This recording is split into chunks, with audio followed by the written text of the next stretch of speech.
Qizlar, hozir sizlarga bitta narsa ko'rsataman. Bu nima? Kushon. To'g'rimi? Kushon deb o'ylayapsizlar. Lekin bu kushon emas. Buni birinchi ko'rganimda o'zim ham kushon deb o'ylagandim. Hop mana. Hidi lemon, qanaqadir shirin hid. Tam. Mana. Mana shunaqa. Kushon emas bu. To'g'risi buni internetda ko'rganimda hayron qoldim buni. Mana shunaqa kushonga o'xshab chiqarilgan, lekin qizlar bu vitamin C. Vitamin C, balm, ya'ni yuzida dog'i bor, yuzida sepkili bor, yuzini rangi qorayganlar uchun oqartirib davolovchi ampula qizlar, ampul, ya'ni ampul xuddi mana shunaqa qilib chiqarilgan. Bu balm ekan qizlar. Kunduzi makiyajdan oldin, tagidan обязательно SPF ishlatish kerak. Buni ham SPF bor qizlar. Tak hozir ko'raman. Nechadir foiz SPF bo'lishi kerak. Buni ham ichida 50 ekan qizlar. 50 SPF bor ichida. Mana orqasida yozib qo'yilgan. Ichida SPF bor, plus qizlar bu yuzga ton berar ekan. Makiyajdan oldin bemalol ishlasanglar ham quyoshdan himoya qiladi. Ichida SPF bor. Ham bu dog'larga qarshi, dog'iga, ugriga, ajinlarga ham deyilgan, ajinlari yaxshi yopib beradigan, ham qarshi ishlovchi o'g'it. Qoyilmisizlar qizlar? Qoyilmisiz? Sizlarga hozir bu nimaligini prosta tushuntirib bera olmayman qizlar. Bu shunaqa zo'r narsa ekan. To'g'risi ko'rib hayratlandim. Koreya baribir ishlab chiqarishda juda ham oldinda yuradi. Bu narsani hozir ishlatib ko'ramiz sizlar bilan.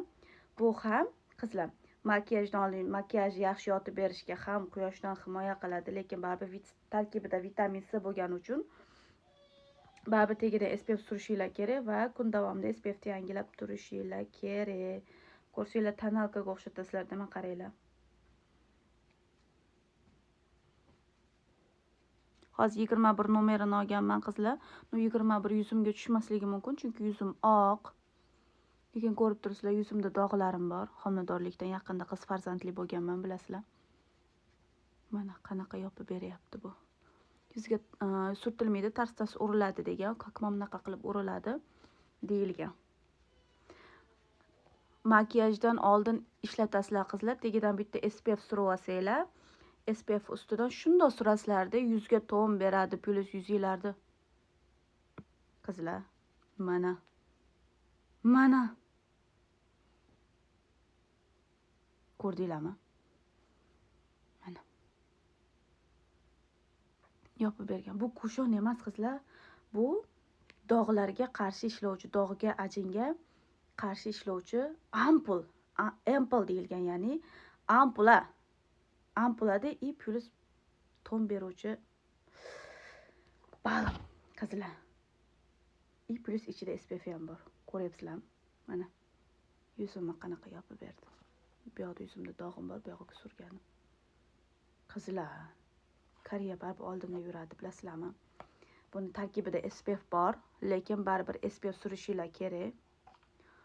Chunki vitamin C bo'lgani uchun kuchli SPF. Kunduzi ham bemalol ishlatsa bo'ladi deyilgan. Kunduzi ham bemalol ishlasanglar bo'ladi. Yuz tanlamaydi. O'rta yuz, quruq yuz, faqat yog'li yuzlar ehtiyot bo'lib ishlatasizlar. Zakaz olamiz qizlar. Mana shunaqa Koreyada ishlab chiqarilgan ampula va yuzga ton beruvchi mana shunaqa. Pudra desa pudra emas, BB krem desa BB krem emas, tonalka ham emas. Mana shunaqa ampulali balm. Best qizlar. Plus dog'larga ham qarshi ishlaydigan narsa.